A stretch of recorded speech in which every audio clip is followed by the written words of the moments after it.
dem bi mu dem démb ci rencontre agriculteurs yi ca Saloum mais parce qu'il y a toujours un mais politique la waaye politique la quoi. qui demande rassurer agriculteurs. non politique la xamul daal depuis ba Ousmane Sonko taxawee ci dernier grand théâtre bi face aux supposés martyrs ne leen que fi mu toll nii remobilisation nañu defaraat base bi nañ sillonnewaat Sénégal dañu soxla 1,4 million membres rabar nga dégg ñu naan 2,4 millions membres à partir de ce moment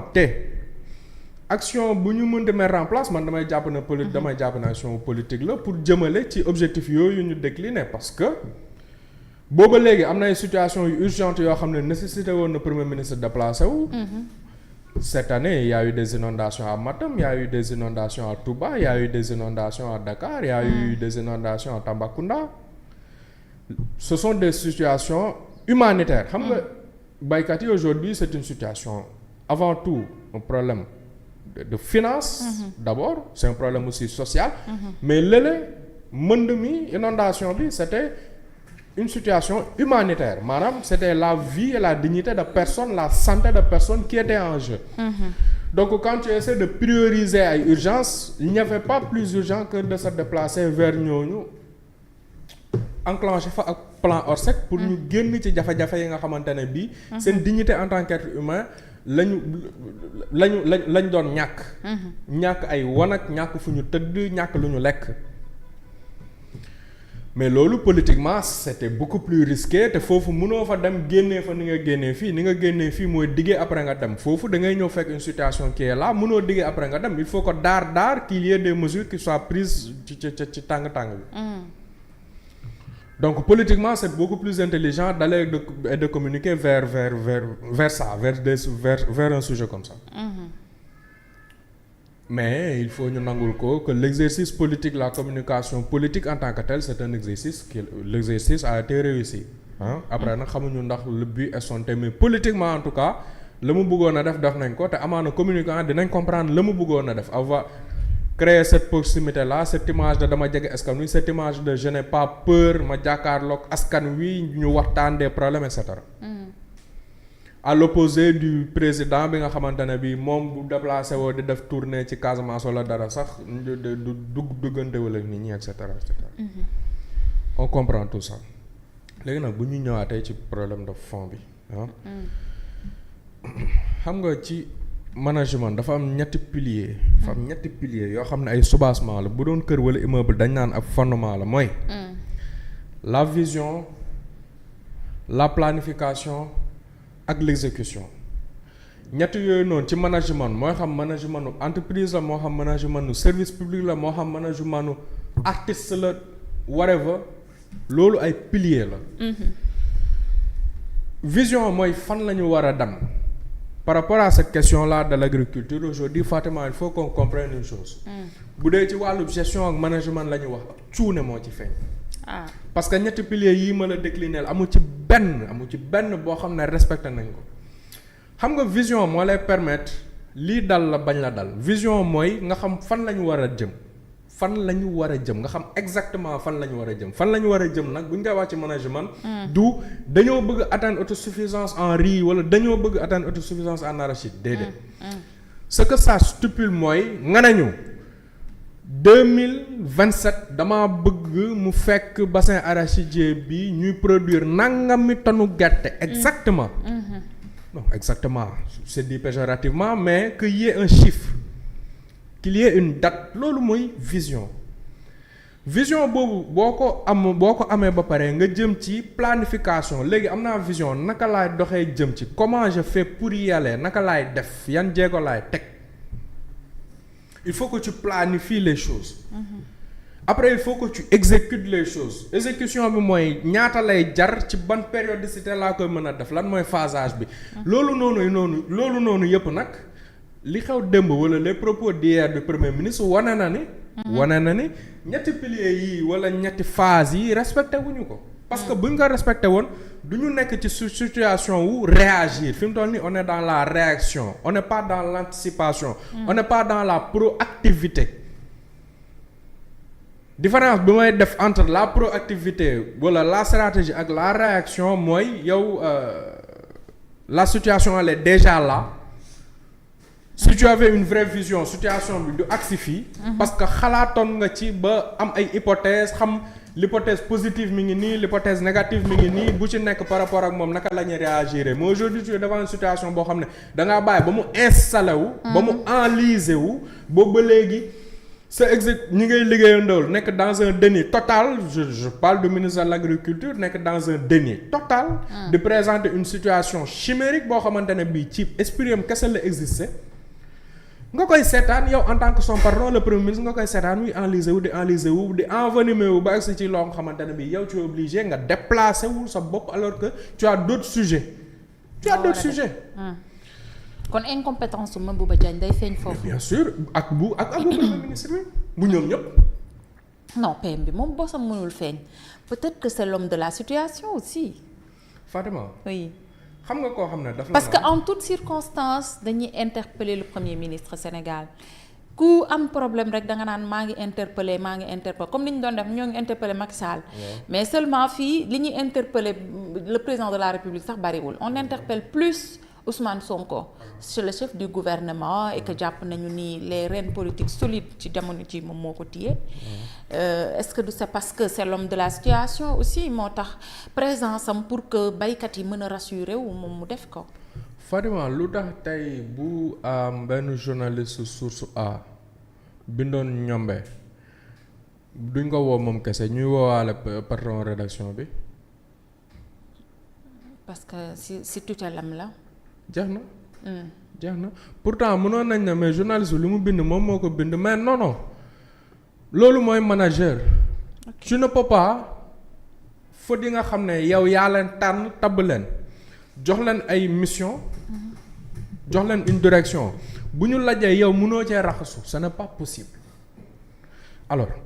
tey bu ñu premier ministre bi ne 250 000 tonnes la Sonacos bëggoon jënd. et que moom dina fexe ba ñuy jënd 450 000 tonnes. waaw Fatima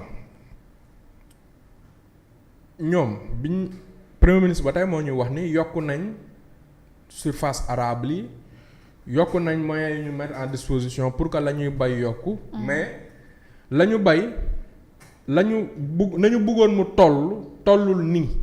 maanaam suñu productivité par hectare ba tey dafa des te ci loolu la tensé déjà le ministre de l'agriculture en disant que dañu battre record. voilà en lui disant que si on parvient à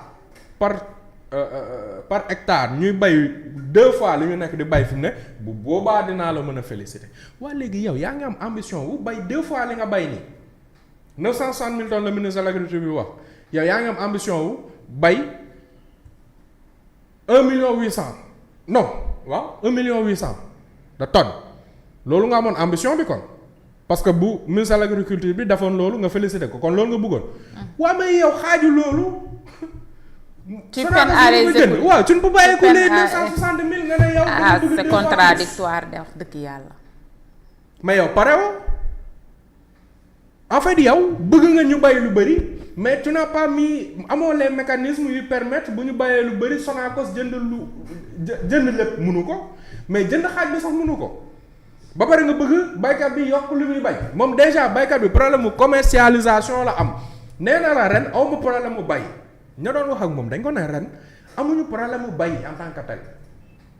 problème bi ñu am problème mu taaraar la problème bi ñu am problème mu commercialisation la taaraar bi dafay implicitement li ñu ciy comprendre mooy jiwu ba ñu jot engrais ba ñu jot pesticide ba ñu jot qualité wu loolu lay remettre en question pas forcément la qualité du travail de l'agriculteur. léegi nga war a jógee ci phase boobu commercialisation ñëw commercialisation ñu ne naka lañ koy defee ñu ne état bi dafay def conseil des ministres daal di homologuer ab prix boobu noonu ci la ñuy jaayee ñu ne Sonacos dafa war a jënd li ëpp ci gerte gi mais Sonacos mënul jënd ci li ëpp ci gerte gi. Aujourd'hui, le Premier ministre nous dit que la Sonacos s'engage à ce que la Sonacos te foofu d'abord y a parce quelque que chose. foog waxtaan am seen diggante ak Sonacos ba pare. Déjà man foofu y a quelque chose sur la forme man déjà pour man un Premier ministre da nga naan waxtaan naa avec le président de la République. jël nëpp ndogal nee na ma naa organiser ndogalam googu noonu fexe ndogal gi ñu amal ko mais que man le premier ministre je m'engage ak dina waa Sonacos lii seen problème mooy mënuñu tuñoo leb xaalis ci banque yi ñun état bi dinañ leen accompagner ci wàllu xaalis d'ailleurs le ministre des finances mais sëñ bi yow tu es en plein freestyle la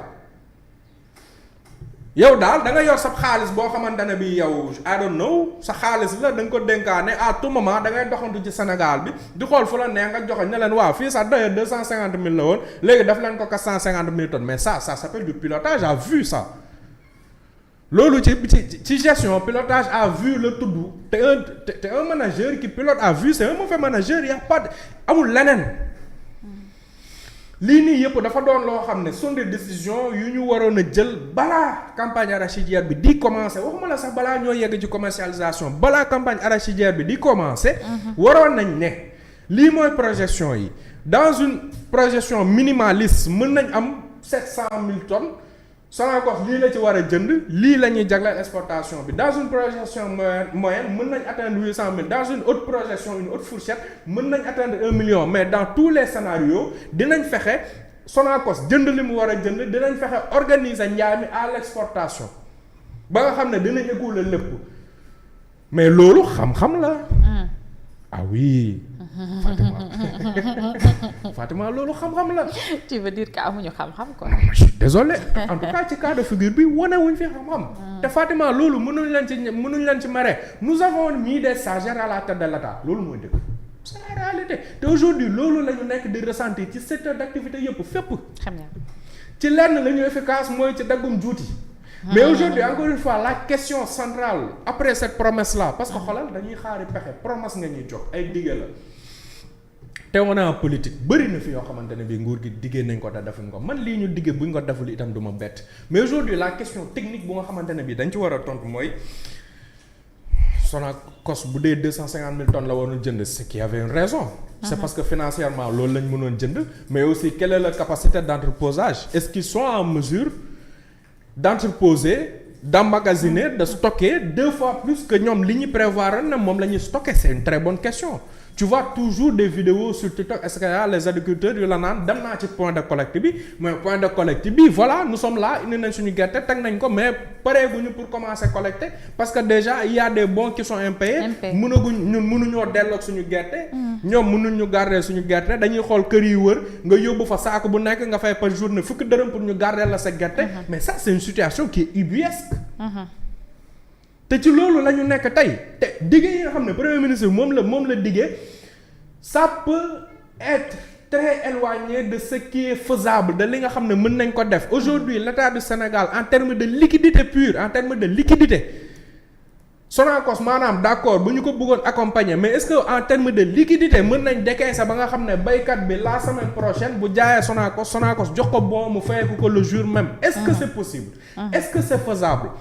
bu ñu fàtte ne démb rek lañ fi doon waxtaanee des contractuels du secteur de l'éducation yoo xam ne fayuñu leen seen xaalis. la moo tax fayuñu leen parce que amuñu xaalis ñu ngi dégg ne les bourses à l'étranger étudiants sénégalais yi xam ne dañu am bourse à l'étranger nekk bitim réew di jàng mais dañu am ay retardu bourse étudiant classique yi bu yàggul la fi li ma fi wax yëpp ce sont des problèmes de liquidité quand l'État léegi nga bëgg ñëw di engager yeneen charge on a vu comment on a terminé l'année sur le plan budgétaire dañoo obligé dem ci ab LFR2 dañoo obligé di lebaat ci marché bi nga xam ne moom moo ñu wër parce que dañu am problème mu liquidité. et pourtant Diomaye nee na xaalis dina bari. dina bari pardon nee na xaalis dina bari 2026. non Diomaye macha allah te discours bi moom loolu la wax. Diomaye il est dans son monde di takk ay bracelet yuy xool xol bi ban rythme cardiaque bi ndax mi ngi ci jàmm santé bi. ah mais c'est le président aussi. waaw non moom mi ngi ci mbondam moom mi ngi ci jàmm mi ngi sant Sëñ Tuubaa mais dama ne. la mu wax xam nga le président de la République n'est pas un économiste quand même. bu waxee ab économiste économiste la ñuy déglu ci wàllu économie wala ci wàllu finance. économiste yi Fatima waxu ñu lay déglu ñu apprêté wu waajal seen bopp bu dee mën nañ am na lu ñu épargner ñu jéem a xool nu ñu ko ñoŋalee bu dee am nañ ay xew yu ñu doon waajal ñu jéem a randal xew yi bëtal ko ba ci kanam xamal leen ni économiste yi nawoon nañ 2024 day métti waaye 2025 moo koy gën a métti te noonu la demee les mêmes économistes les revues économiques nee nañu 2026 mooy gën a métti 2025 nañ waajal suñu bopp. D'accord. Ramatoulaye noo